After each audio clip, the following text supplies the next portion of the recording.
Beginning with version 6.0, you can lock fiscal periods separately for each of the subledger modules in your Sage ERP Accpac system. In this tutorial, we'll take a look at how to use this feature, so let's jump in and get started. We'll begin on the Sage ERP Accpac portal login screen because it's important that you see our session date, which is July 1st, 2020. And now let's hit Sign In to launch the portal. From here, we'll go to Tasks, Common Services, Fiscal Calendar. Before we dive in any deeper, we should mention that although we're using the portal for this tutorial, you could alternatively use the traditional desktop interface to perform these functions. To quickly demonstrate, let's minimize the portal and the Fiscal Calendar window and double-click the icon on our desktop to launch the traditional interface. And we'll click OK to log in. And here's the classic Accpac screen. Now under Common Services, we'll go to Fiscal Calendar, and you can see that it's the same screen that we opened via the portal. So now let's close the calendar and log out of the classic Accpac interface and return to the portal view. You can see here that we have our fiscal periods across the top, and down the side you'll find your active subledger modules. Before we lock any periods, let's review a few guidelines. All users should be logged out of the system, and you should lock modules that generate transactions before you lock subledger modules that receive them. For example, you should lock your operations modules before your financial ones. Now looking at period 6, we can lock or unlock individual modules from posting to this period by double-clicking any of them or by highlighting a module and hitting the spacebar.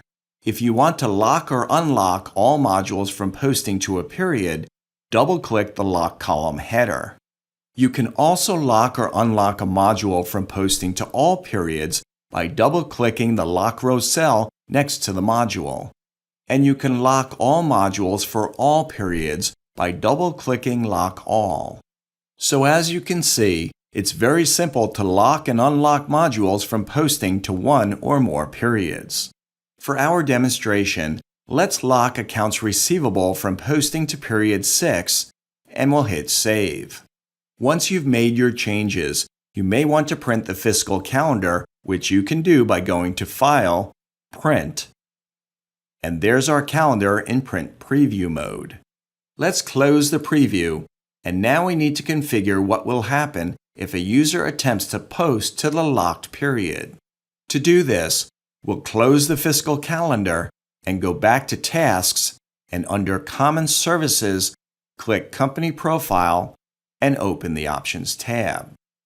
Here under Locked Fiscal Period is where we choose to display an error message, warning, or no message when a user attempts to post to a locked period. If you select Warning or None, users can post transactions in subledger modules and create batches for the general ledger even to locked periods. Accordingly, you should select Error if you want to prevent posting to a locked period. This option does not affect processing in the general ledger. Regardless of your selection here, no user can post transactions in your general ledger to a period that is locked for the GL. The system always generates an error if you try to post to a locked period in the general ledger. So let's select Error and save the change. Now let's attempt to post a receipt to the locked period in Accounts Receivable. To do this, we'll simply click on the receipt entry shortcut that we've placed on our portal. Here we'll click the New Batch icon to start a new batch. Notice that our batch date defaults to our logged in session date, which is July 1st, 2020. So now let's suppose that we're a new employee in the Accounts Receivable department and we have a check in our hand from one of our customers and it's dated June 30th, 2020. So being inexperienced, we mistakenly enter this as the receipt date. And when we tab out of the field, up pops a warning that our receipt date falls within period 6, which is locked for accounts receivable. Since we haven't yet reached the point of posting this transaction, The program allows us to close the message and continue on. Now we'll enter the customer number 1200 for Ronald Black and moving to check number 123456, and then the receipt amount $757.75, and now we'll hit the Go button.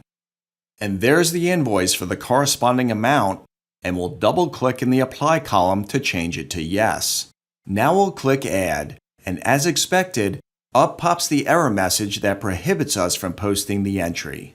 And unlike the previous message, it won't allow us to proceed if we close it and try again. We'll also receive a warning message when we log into Sage ERP Accpac if our session date falls within a closed period. To demonstrate this, let's close the message and the receipt entry window. If we click Yes here, we'll again receive the error message, and now we'll sign out of the portal.